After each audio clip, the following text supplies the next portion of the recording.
Bob Taylor spent his career as a hospital administrator and international consultant, helping to bring healthcare solutions to the Middle East. He has the kind of broad perspective and insight into human nature that come from working and living in a very different culture. He has also been a Unitarian for more than 60 years. In his new book, The Laws of Small Projects, Bob offers a delightful collection of stories and cartoons that lay out a number of important life lessons with imagination and humor. Like reminding us that even now, in the midst of political polarization, even if we have nothing else in common, everybody has a junk drawer in their kitchen. Herb suggested that we talk about this book I've just recently had published, The Laws of Small Projects, and the creative process that goes into such a thing, because it's got not only prose but also cartoons, and he was particularly curious about how does one compose cartoons. And I will tell you right now, I have not a clue, but I'll show you what I did or talk about what I did. The first question that really comes to mind is, what promoted the idea of writing a book about the laws of small projects? And let me just tell you, I had no intention of writing a book about the laws of small projects. But I've had this thing running around in my head for years that the first principle of small projects is there are no small projects. And everybody I've ever told that to says, oh yeah, that's exactly right. There are no small projects. No matter what it is you set out to do, it always takes more effort than you had ever intended. And so I wrote a little essay on that subject. And then I said, well, what are the consequences of that? And I said that maybe the second law of small projects is whatever you do requires at least one trip to the hardware store. You can spend time at home looking for the parts you want and you won't have it. You can look in your junk drawer in the kitchen. It's something everybody has, but whatever it is, it's not in there. But then, going to Herb's question, what about the cartoons? Whatever possessed you to put in cartoons? And I had no intention of doing that. But then the prose that I was writing suggested certain ideas, certain themes that might be represented by some kind of illustration.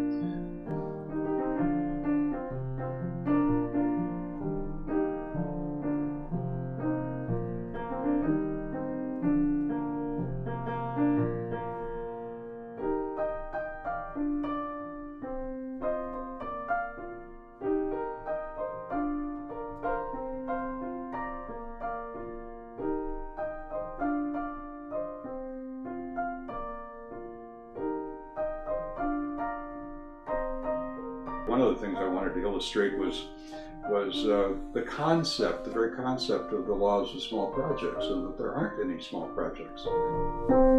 A friend of mine suggested, well, take a task that is really obviously too difficult, but is being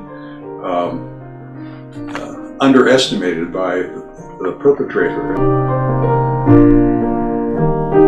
This is the illustration I came up with. If you can see that more clearly. Now, there's no caption to this, as you can see.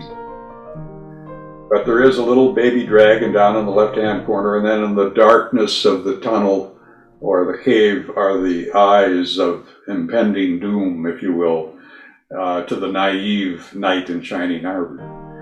And I labeled that with a caption that says, "Hold on," he says to the damsel in the tower, "this will only take a minute." Well, I was so enamored with it that I put it on the cover of the book.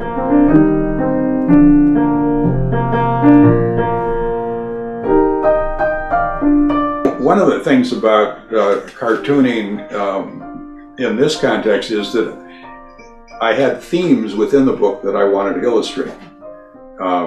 It's not that I started with just a blank slate altogether. I think some of the people that do it for New Yorker, they really are commenting on the social milieu and the stuff that's happening politically. For me, I had the themes that emerged from the book. The danger of crawling up on tall ladders, the need for reading the instructions and how complicated knowing where you're going. This is the one I did for, it's called Easy Instructions. But in each case I had a theme, so I'd start with the idea, well, how do I illustrate that idea that I've written out in prose in a visual way? And I would sketch an idea, sketch another idea, and throw out half a dozen ideas, then eventually do a mock-up in one size. And then if that worked out, I'd go to a larger size, and eventually I'd come up with sizes like this one I showed you earlier. But then the problem is, how do you make that into a piece that can be inserted in a book?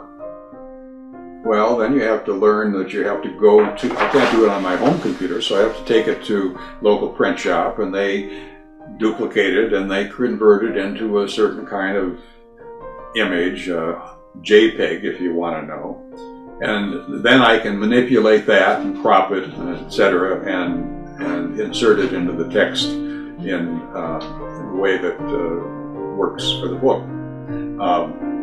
All of that was stuff I didn't know anything about, and I have to say I struggled with it. And the struggle is in its own right very rewarding.